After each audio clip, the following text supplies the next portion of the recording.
Bom, vamos então a um primeiro tema do dia. O TRF4 negou agora à tarde, por unanimidade, os embargos de declaração do ex-ministro José Dirceu. Esse era o último recurso, previsto para o petista na segunda instância. O tribunal comunica agora a decisão à Justiça Federal no Paraná, a quem cabe emitir a ordem de prisão. Dirceu foi condenado a 30 anos e 9 meses por corrupção passiva, organização criminosa e lavagem de dinheiro na Lava Jato. Ele é acusado de ter recebido 12 milhões de reais em propina da Engevix por meio de contratos superfaturados com a Petrobras. A gente está acompanhando a notícia, mas por enquanto ainda não saiu, Vera. Mas caminho livre aí para a prisão a volta, do José Dirceu à cadeia, Vera. Caminho livre, era esperado, todo mundo já sabia que o TRF4 iria recusar esse recurso e aconteceu. Agora resta apenas a expedição do novo mandado de prisão, ele deve voltar para a cadeia. Patrick, eu acho que esse caso do José Dirceu é muito ilustrativo da discussão, uma discussão que a gente tratou aqui muito tempo, que o Brasil inteiro parou para acompanhar, sobre prisão ou não após condenação em segunda instância.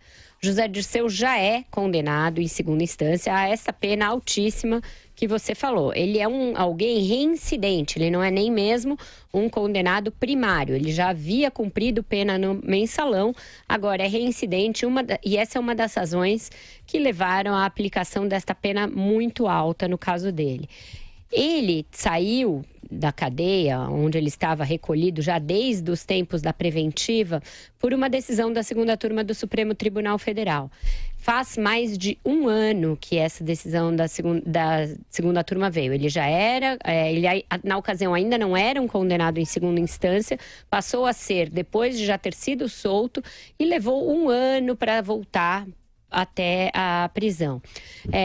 Uma vez condenado em segunda instância, ele cumpriria a pena e aguardaria estes recursos que ele teve no TRF4 e os próximos que ele certamente vai tentar ao STJ e ao STF já preso, que é o que vai acontecer agora, com a aplicação da jurisprudência da condenação após segunda instância. Você veja como demoram as decisões judiciais no Brasil. Demorou um tempo relativo até ele ser condenado em segunda instância e demorou a análise desses primeiros recursos. Então, eu acho que isso tudo mostra para a gente, para os aplicadores do direito, para toda a comunidade aí que acompanha as mudanças na aplicação dos códigos e do direito, que a prisão em segunda instância é sim o caminho mais rápido e mais correto, digamos assim, para a aplicação do direito, para que as pessoas cumpram as suas penas. Ele vai ter direito aos outros recursos que não mudam a pena, eles são recursos que dizem respeito apenas a se foram cumpridos procedimentos, a se não foi ferido nenhum direito dele, mas não tem o condão de mudar a pena, e vai cumprir e vai aguardar esses recursos cumprindo já a sua pena. Eu acho que esse é o correto. Levou um ano até que se resolvesse a questão processual do Zé Dirceu. O Carlos Andreasa, Zé Dirceu voltando aí para a prisão. O que você acha? Enfim, o que você pode dizer? Mas vocês se lembram que ele, numa entrevista recente, deixou claro que gostava da prisão. Que era inclusive feliz lá, tinha uma rotina satisfatória. E o José Dirceu é um personagem curioso. Como personagem, é dos mais interessantes, e o ouvinte vai entender o que eu quero dizer com isso. É uma mente do mal, a serviço de um projeto autoritário de poder, mas que foi treinado para determinadas condições às quais o Palocci, por exemplo, não resistiria. Então o Dirceu é alguém de quem jamais se esperará uma delação premiada, não fará. Morrerá com os segredos do partido. Foi treinado para isso, treinado inclusive em Cuba. Sabe-se lá mais por onde, porque é sabido que esteve também pela Europa, inclusive foi a União Soviética. Personagem curioso, o José Dirceu. E aí, entrando no comentário que a Vera fez sobre condenação em segunda instância, é importante lembrar que essa jurisprudência, que parece agora firmada, sossegada, assentada no tribunal, ela ainda é precária. Isso é importante bater nessa tecla sempre, porque o que se decidiu em 2016, ratificado há pouco pelo Supremo, naquela votação do habeas corpus do Lula, e isso às vezes é esquecido, é que autoriza-se o juiz a determinar a prisão de alguém condenado em segunda instância, mas não obriga. E essa diferença é que vai fazer com que a gente frequentemente tenha bateção de cabeça. Porque aí você impõe uma discussão caso a caso. E caso a caso significa juiz a juiz. É o entendimento individual do juiz, por exemplo, na apreciação de um habeas corpus ou de uma turma do STJ ou do Supremo Tribunal Federal. As turmas, por exemplo, no Supremo, nós sabemos, divergem a esse respeito ou tendem a divergir.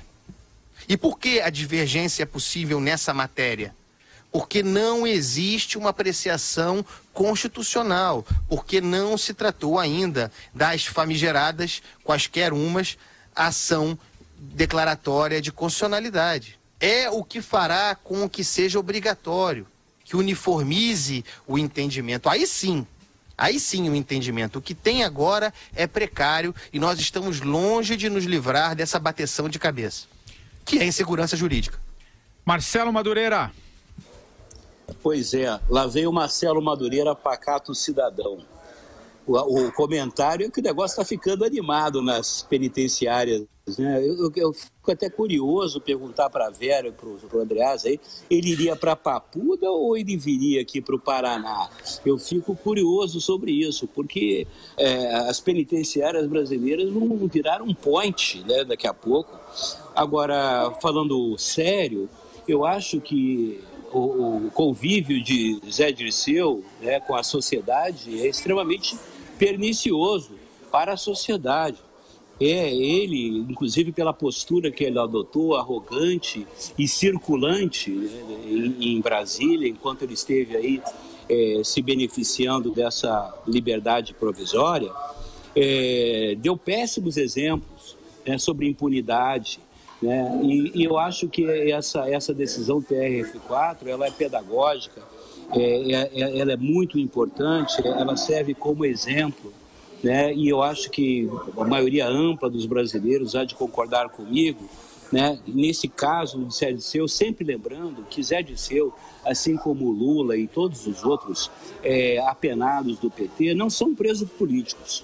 Vejam bem, não são presos políticos, são presos comuns, são condenados por crime comum, não são condenados, não são presos políticos, porque mesmo o Brasil é um regime democrático, onde você tem amplas possibilidades, ampla liberdade de manifestação e tudo mais. Eles estão sendo condenados e estão cumprindo pena por terem cometido os crimes comuns previstos no Código Penal. É por isso, porque hoje mesmo o presidente Lula fez publicar no Le Monde, né, mais um artigo em que, vendendo para o mundo, vilipendiando, né, o Estado brasileiro, não é o governo, não, o Estado brasileiro, tentando vender para o resto do mundo uma ideia que isso aqui é uma ditadura, que é um regime opressor. Não é, pelo contrário, mostra que aqui existe organização social e justiça.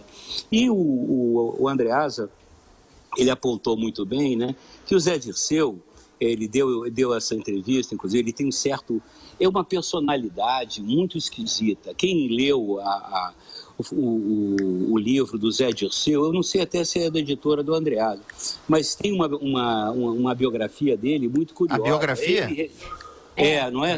É de sua editoria? É de minha editoria e de autoria de Otávio Cabral, por acaso, marido de Vera Magalhães. Que venha ser por acaso. Recomendo. Então aproveito, eu faço jabá pelos dois. Recomendo fortemente a leitura instrutiva e agradável. Um livro muito, muito bom. E que mostra o perfil psicológico de Zé Dirceu como um cara extremamente, uma figura, no mínimo, curiosa e realmente com traços de psicopata. Ele é um preso comum, mas o Andreasa mostrou muito bem. Ele tem uma coisa que destoa, por exemplo, do Lula, que ele tem um perfil ideológico. Ele foi treinado para isso, ele tem um lado dele que acredita realmente como todo perverso, que o que ele faz é pelo bem da sociedade. Isso é que é curiosíssimo. Então falou aqui o pacato cidadão Marcelo Madureira, é isso. Alguma coisa, Andreasa? Não, porque houve um momento em que o José Dirceu, depois de cumprir o programa partidário, sem renunciar ao programa partidário, né, a sua missão ideológica, muito bem explicada pelo Marcelo Madureira, em determinado momento, depois que sai do governo, na primeira eclosão do escândalo do Mensalão, precisamente no episódio dos Correios, aquele que seria deflagrador da fala do Roberto Jefferson, da entrevista do Roberto Jefferson a Renata Lopretti na Folha de São Paulo, a partir daquele momento o José Dirceu trouxe para si um novo desafio, que seria se constituir em homem de negócios, né? Consultor mesmo, assim como o Palocci. Né? Abriram uma empresa que seria, na verdade, teria como ativo o próprio José Dirceu, e passaram a fazer lobby usando a sua influência poderosíssima dentro dos governos petistas, jamais alterada, e vender esses serviços no Brasil para empresários. No livro da Malu Gaspar, Tudo ou Nada, sobre o Eike Batista, tem lá ele prestando consultoria para o Eike Batista, né? Claro, para que o Eike tivesse acesso ao BNDES, aquelas maravilhas todas dos campeões nacionais petistas, mas também para todos os governos, ou quase todos os governos pilantras, autoritários da América do Sul. Então, em determinado momento, o Zé Dirceu decidiu que ficaria rico. E é aí que entra esse contrato da Engevix. Aliás, tem uma matéria na Piauí também que conta exatamente todo esse caminho que ele fazia para se enriquecer. Ainda esse assunto, Vera? Ainda esse assunto. O Zé Dirceu, com essa característica que os dois descreveram bastante bem, de ser alguém estoico, cumpridor de tarefas, de missões, portanto, um stalinista clássico ali, ele tem essa característica também na sua vida pessoal, no modo como ele lida com os afetos.